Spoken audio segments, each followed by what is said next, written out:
જય લગજણ મિત્રો, તો મહુવા તાલુકાના બંદર વિસ્તારમાં મમ્મી અને પપ્પાની છત્રછાયા ગુમાવેલા 4 અનાથ બાળકો કે જેમના માટે આપણે મકાનનું કામ શરૂ કર્યું હતું અને ફાઇનલી આપણા મકાનનું બાંધકામ એકદમ પૂરું થઈ ગયું છે। અત્યારે મકાનની અંદર આપણે લાદી, પ્લાસ્ટર, કલર કામ જેવું કામકાજ કરી નાખ્યું છે અને આજે વિડીયોમાં તમે જોઈ શકતા છો કે કઈ રીતે આપણા સ્વયંસેવકો, સેવાભાવી મિત્રો લાઇટ ફિટિંગ અને બારી દરવાજાનું કામ કરે છે।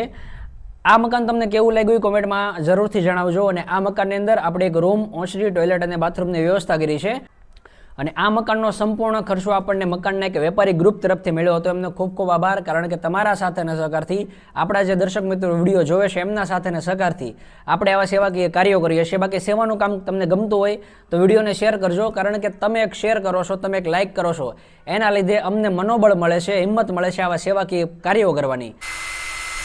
અને બીજી એક ખાસ વાત કે જો રામા મંડળ તમારે રમાડવું હોય તો અમારો સંપર્ક કરજો, કારણ કે એમાં જે કંઈ દાન આવશે, એમાં જે કંઈ ફાળો આવશે એ બધી રકમ, તમામ રકમ આવી રીતે સેવાના કાર્યો કરવામાં આવશે। જે કોઈ મા બાપ વગરના બાળકો હોય કે જેમને મમ્મી અને પપ્પા બંને અવસાન પામ્યા હોય એવા અનાથ બાળકો માટે આપણે મકાન બનાવી આપશું। એમનો ખાવા, રહેવા, ભણવાની બધી સુવિધા કરી દઈશું। ત્યાર પછી એવા કોઈ નિસહાય પરિવાર હોય જેમાં દાદા દાદી રહેતા હોય, જેનાથી કામ ધંધો થતો ન હોય, એમના માટે આપણે કરિયાણું પણ પૂરું પાડીએ છીએ। એવા આપણી પાસે 300 જેટલા પરિવાર છે કે જેને આપણે કરિયાણું આપીએ છીએ।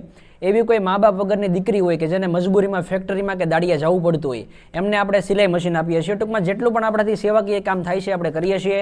માટે રામા મંડળ રમાડવું હોય તો અમારો સંપર્ક કરજો, કારણ કે અમે કોઈ મંદિર બનાવતા નથી અને અમે મંદિર બનાવવાના પણ નથી। જે કાંઈ દાન આવશે એ તમામ રકમ આવી રીતે સેવાના કાર્યો માટે વપરાશે।